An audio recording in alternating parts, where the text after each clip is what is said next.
Hola, em dic Edgar Cueto i faig del personatge del Lolo a la sèrie Big Bang.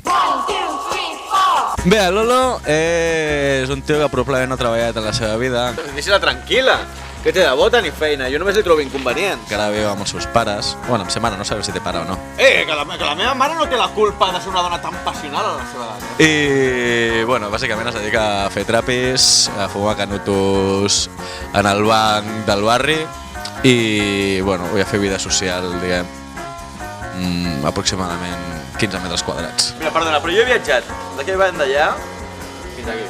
Sí, llàstima que no et compressis el bitllet de tornada, Ens assemblem molt físicament, sobretot. Som una mica mandrosos els dos, no crec. El que passa que jo vaig deixar de passar hores i hores al banc quan tenia aproximadament 16 anys, el Lolo encara hi continua i continuarà per molts anys. Aquest rodatge ha sigut probablement un dels rodatges més traumàtics, accidentats i anecdòtics que he viscut a la meva vida. És impossible, que no puc treure!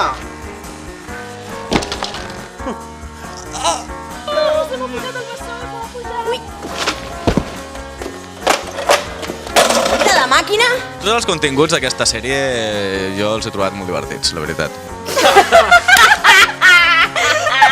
Amb una sèrie d'ocurrències una rere l'altra, non-stop, perquè podeu gaudir tots els nostres televidents i internetvidents durant les properes 2 generacions. Gravar sense un duro és una de les coses més maques que un pot fer a la vida. Més que res perquè un sap que està allà perquè ho sent, perquè si no, no hi seria. A mi en realitat m'agradaria molt que això hagués estat una superproducció musical. Hi havia la idea de gravar un episodi musical, ja me'n recordo, on tots cantessin Hola, soc en George i soc molt guai. O, no sé, en plan, el Lolo, en plan Heviolo, ¿no? Soy el Lolo! Jo espero que si gravem una segona temporada us puguem fer gaudir de les nostres veus inigualables en un episodi coreografiat i ple de cançons espantoses.